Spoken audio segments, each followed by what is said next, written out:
Vande Bharat train ही नवभारताची एक अनुपम भेट माननीय मोदीजींनी आपल्याला दिलेली आहे।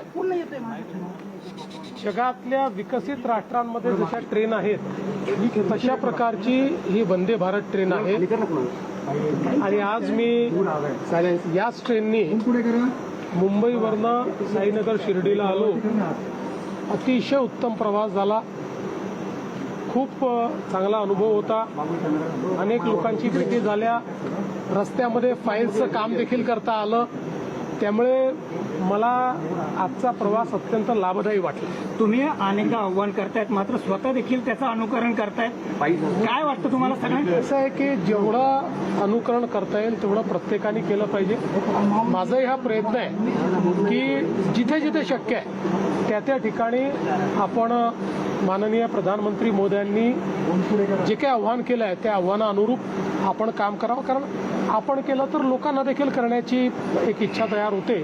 तोच माझा प्रयत्न आहे। भक्ती पाठोपाठ कुठेतरी ग्रामीण भागामध्ये पेट्रोल डिझेल मिळत नाहीये, या संदर्भात मी कालच सगळ्या जिल्हाधिकाऱ्यांना आणि विभागीय आयुक्तांना सूचना केलेल्या आहेत। त्या ठिकाणी शेतकऱ्यांना जो काही डिझेल लागेल ते उपलब्ध करून द्या, पण शेतकऱ्यांच्या नावाखाली जर कोणी साठेबाजी करत असेल तर त्याच्यावरही लक्ष ठेवा, कारण काही भागांमध्ये अचानक 20 ते 30% डिझेलचं मागणी, पेट्रोलची मागणी वाढल्याचं दिसतंय। त्यामुळे दरवर्षी आपल्याला किती लागतं याची आपल्याला माहिती आहे, त्यात अचानकपणे जर 20-30% वाढत असेल तर त्यात काहीतरी गडबड देखील असण्याची शक्यता आहे। म्हणून शेतकऱ्यांना त्रास होऊ नये अशा दृष्टीनं त्या ठिकाणी काही ना काही उपाययोजना करण्यास सांगितलेल्या आहेत। काही ठिकाणी जिल्हाधिकाऱ्यांनी RC बुक बघून त्यांना डिझेल देणं सुरू केलेलं आहे। मला असं वाटतं की आपण ते करण्याचा प्रयत्न करू। जगभरातील भक्तीचं केंद्र असलेली शिर्डी आता शक्तीचं केंद्र बनते, काय वाटतंय? खूप आनंदाची गोष्ट आहे।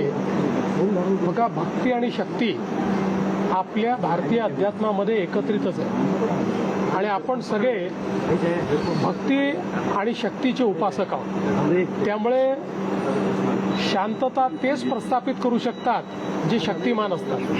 दुर्बल व्यक्ती कधी शांतता प्रस्थापित करू शकत नाही। त्यामुळे आपण जर शक्तिमान असलो तर आपण जगाला साईंचा श्रद्धा आणि सबुरीचा संदेश शिकवू शकतो।